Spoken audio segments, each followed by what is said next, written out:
Beetlejuice, Beetlejuice, Live 6 foot, 7 foot, 8 foot bunch. Daylight come and we want. Beetlejuice Beetlejuice is directed by Tim Burton and stars Winona Ryder, Jenna Ortega, and Michael Keaton, and is a sequel to the first film, which released 36 years ago. I like the first Beetlejuice movie. It's a movie that my mom used to watch a lot when I was growing up, so I was sort of surrounded by it.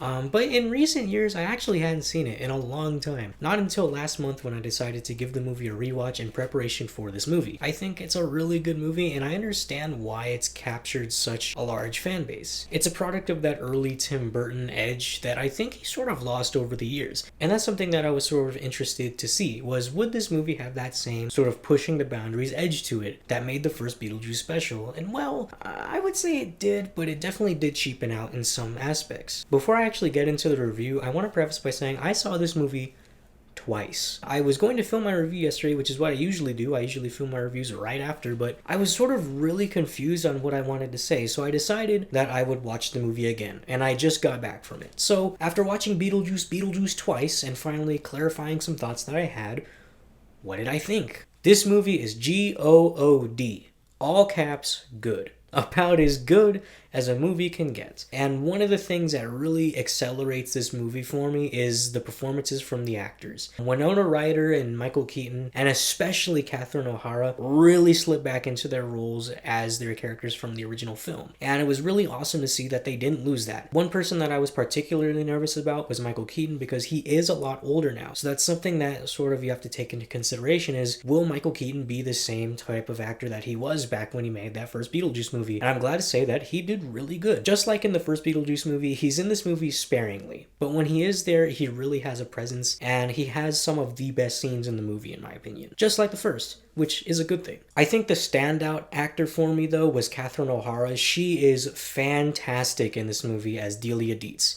She really, does not miss a beat at all when it came to reprising her role as this character. She is just as zany, just as funny, just as eccentric, and she is just a treat. In my opinion, along with Beetlejuice, she has the best scenes in the movie. In fact, I would say she has the best comedic bits in the film, and that's amazing to say. Winona Ryder's Lydia Dietz is great. She doesn't get a ton to do performance-wise, but I think that she does have that same vibe that she did from the first Beetlejuice movie, and specifically sort of her occupation as a paranormal talk show host was really cool, and it felt natural. Nothing in this movie regarding the first film felt unnatural, though there is an aspect that I will talk about in a little bit. For the most part, though, everybody just slipped back into this world, and that sort of transitions me perfectly into the other thing I really liked about this movie, and that's the world. The world of Beetlejuice is not lost either. I think that this feels like it takes place in the world of Beetlejuice, which I think would have been one of the hardest things to do, sort of capturing that absurdist sort of horror comedy aspect. But this movie has that, and I think that it is so for the better. I forgot to talk about Jenna Ortega, so before I move on, she's great in this movie. She's one of the biggest rising stars in Hollywood right now, and I think that this movie could have been one of those where she's just sort of typecast as Wednesday, but I think that in this movie she has a much different role than Wednesday. It's a completely different character and personality, and I was relieved, because that was one of my biggest concerns as well, was, is this just going to be Jenna Ortega typecast as Wednesday inserted into a Beetlejuice movie? And I'm glad to say that she's not. In my eyes, she actually has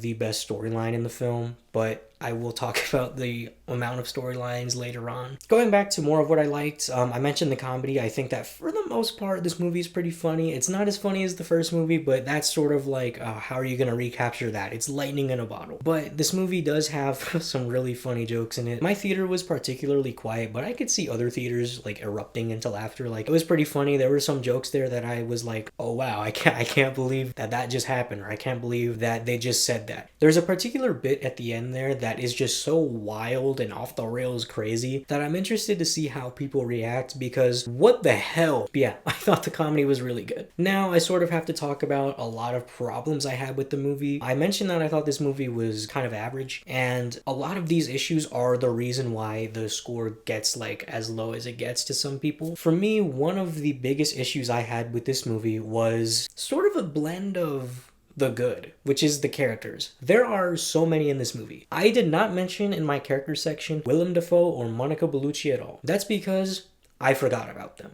and I'm pretty sure the movie forgot about them too. They are established very early on in this movie to be pretty important, but they disappear for huge chunks of the movie. I sort of had this feeling like, oh man, I can't believe Monica Bellucci is like barely in this movie when it seems like she's gonna have this really important role, you know, being Beetlejuice's ex-wife. Like, that's a really interesting plot line, and she has one of the best intros in the movie, like, to her character. I was like, oh wow, I can't wait to see more of this character. And then she's gone. Like, for the most part, she's gone. And her storyline does not get resolved satisfyingly at all, in my opinion. The same goes for Willem Dafoe. He has another really strong entrance into the movie, but he's forgotten, I think, more than Monica Bellucci. In my opinion, you could cut out these two characters, and you would really lose nothing. Like, the story would be the exact same, it would wrap up in the exact same way, other than some, like, funny bits at the end. They are inconsequential to the storyline as a whole, and that's really unfortunate because I liked what they could have brought. This movie is all over the place with its storylines in general. I mentioned that Jenna Ortega's storyline was the most interesting, and that's because it revolved around loss and how she's dealing with the death of her father and her relationship with her mother. And so I thought that this would be a really interesting plotline to explore, and sort of the same thing happens with Monica Bellucci and Willem Dafoe. It disappears for a while, comes back, and doesn't really get resolved all that well. Winona Ryder plays a really interesting part into all of these storylines, but she's sort of spread thin, and that's really unfortunate because I thought that this could have been really cool and personal, especially with Jenna Ortega's storyline. That is such a cool story to explore, and it just gets wrapped up so suddenly, and it feels just like nothing happened.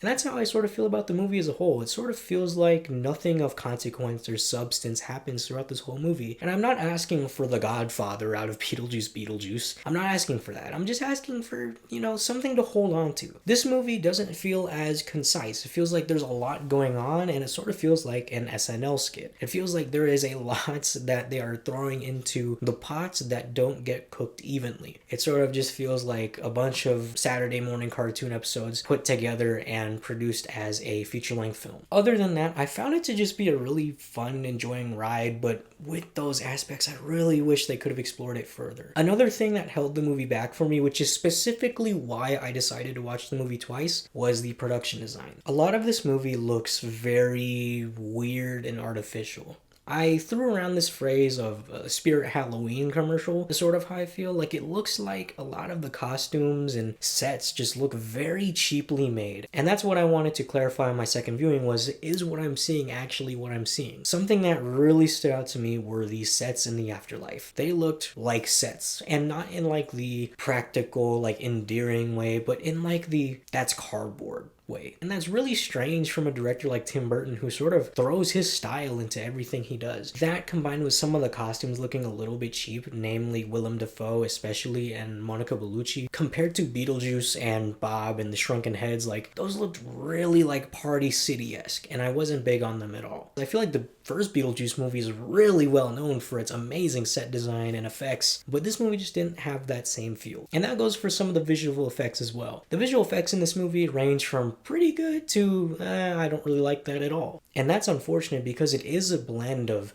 digital and practical effects, and while some look good, others don't. It's really uneven. Upon second viewing, I noticed just a lot of weird random lights and neon like glow effects going across like the actors, and it just didn't look very good. And I'm interested to see what a lot of like lighting people and gaffers think of it, because I'm not one, but I just didn't like the look of it. Overall though, I thought Beetlejuice Beetlejuice was a really fun ride. And I don't want what I said to deter people from watching it, because I think it's just a really fun movie. This movie is right on time for the 2024 spooky season, so I could definitely see a lot of people having fun with it. For the most part, I did too. Bring your friends, have it over drinks, put it on. I think you'll have a good time. The first Beetlejuice movie is iconic, and it is impossible to replicate that level of iconography and quality. I don't think the first Beetlejuice and the second one are going to be necessarily a good double feature. In fact, I would recommend kind of just watching the first one if you're going to do that. But I think that the second one's still a pretty fun ride, and you'll get something out of it. Ultimately, this movie was crazy, it was off the walls, it was funny, and it was just really nice to return to the world of Beetlejuice and the afterlife. While I did have some major problems with the story and some of the character balance and the visuals, I think that this movie is going to just be something that you would watch and have fun and enjoy. Like, it's not anything super serious at all, and it doesn't try to be. And because of these reasons, I'm going to give Beetlejuice Beetlejuice a score of a 6 out of 10. That may seem low to some people, but hey, anything above a 5 to me, that's good. check it out if you have time. What did you think of Beetlejuice Beetlejuice? Did you like it as much as the first? Did you feel the same way I did? Leave a comment down below, and hey, you want to see a movie that was actually bad this year? Check out our review for The Crow. That was a disaster. I hope you guys enjoyed. I'll see you guys in the next video. Thank you so much.